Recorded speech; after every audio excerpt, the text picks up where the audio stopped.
दिनों बाद रमेश अपनी पत्नी और नवजात बेटी को लेकर घूमने के लिए निकला था। उसकी बेटी सिर्फ 1 साल की थी। रमेश की पत्नी उर्मिला उसे लेकर गाड़ी में बैठी हुई थी और रमेश गाड़ी चला रहा था।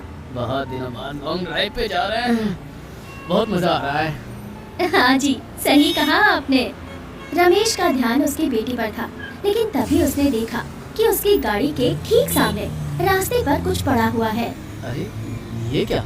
रमेश ने जोर से ब्रेक मारा और गाड़ी अचानक से रुक गई।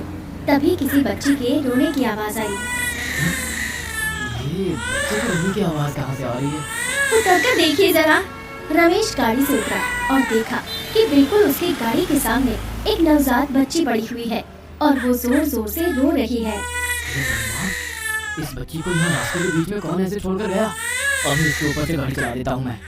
भगवान ने आज इस बच्ची को बचा लिया। आप उसे गाड़ी के अंदर ले आइए। लेकिन ये किसकी बच्ची है? कहाँ से आई है? इसके बारे में तो कुछ भी नहीं जानते। तो क्या हुआ? यहाँ रहेगी तो मर जाएगी। अपनी पत्नी के कहने पर रमेश ने उस बच्ची को उठाकर गाड़ी के अंदर रख लिया। उसकी पत्नी उस बच्ची को भी दूध पिलाने लगी। उसने रोना बंद कर दिया। रमेश उसे लेकर घर चला आया। उर्मिला ने उस बच्ची का नाम त्रिशा रखा और उसकी खुद की बेटी का नाम था तमन्ना। त्रिशा तमन्ना की बहन बन गई। उर्मिला, इस बच्ची को तो हम ले आए, मगर अब इसका खर्चा उठाना पड़ेगा। इसकी पढ़ाई, इसकी शादी, कैसे होगा सब कुछ? देखो जी, भगवान ने इस बच्ची को हमें दिया है तो वही कुछ ना कुछ इंतजाम करेंगे। आप निश्चिंत रहिए। लेकिन रमेश निश्चिंत नहीं हो पाया। उस बच्ची को घर में लाने का प्लान उसका नहीं था। वो नहीं चाहता था कि एक लावारिस बच्ची उसे पिता कहकर पुकारे, लेकिन अब वही होने वाला था। देखते ही देखते 5 साल बीत गए और त्रिशा रमेश को पापा कहकर पुकारने लगी। पापा, आप मेरे लिए क्या लाओगे? कुछ भी नहीं। ऐसे क्या पेड़ पर उगते हैं जो हर रोज कुछ ना कुछ ले आऊं? आप हमारी बेटी से ऐसे कैसे बात कर रहे हो? हाँ पापा, आप मुझसे तो अच्छे से बात करते हो, फिर त्रिशा से इतना बुरा बर्ताव क्यों करते हो?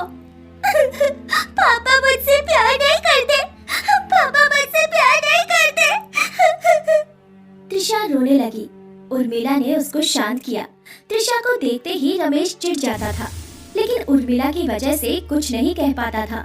तमन्ना और त्रिशा बड़ी होने लगी। दोनों एक ही स्कूल में भर्ती हो गई और ऐसे ही कुछ और साल बीत गए। तमन्ना 16 साल की हो गई और त्रिशा 15 साल की। एक दिन त्रिशा और तमन्ना रास्ते से स्कूल की ओर जा रही थी। रास्ते में कुछ लड़के भी खड़े हुए थे। वो लड़के त्रिशा और तमन्ना को देखकर टोंट मारने लगे। अरे जानमन, कहाँ जा रही हो? हमारे पास आओ, हम छोड़ देते हैं। लेकिन उनमें एक लड़का था जो दिल का अच्छा था। उसका नाम था शुभम। शुभम ने बाकी दोनों को टोंट मारने से मना कर दिया। क्या कर रहे हो तुम दोनों? ऐसे मत करो। क्यों? तेरी बहन लगती है क्या?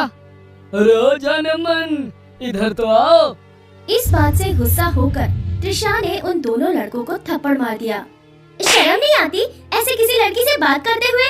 इसके बाद ऐसा किया तो पापा को बोलकर पुलिस के हवाले कर दूंगी। त्रिशा और तमन्ना वहाँ से चली गई। थप्पड़ खाकर दोनों लड़के बहुत गुस्सा हो गए और मन ही मन बदला लेने के बारे में सोचने लगे। उधर अगले दिन शाम को रमेश ऑफिस से घर लौटा। तभी त्रिशा भी स्कूल से घर लौटी थी। वो अपने कमरे के अंदर कपड़े बदल रही थी।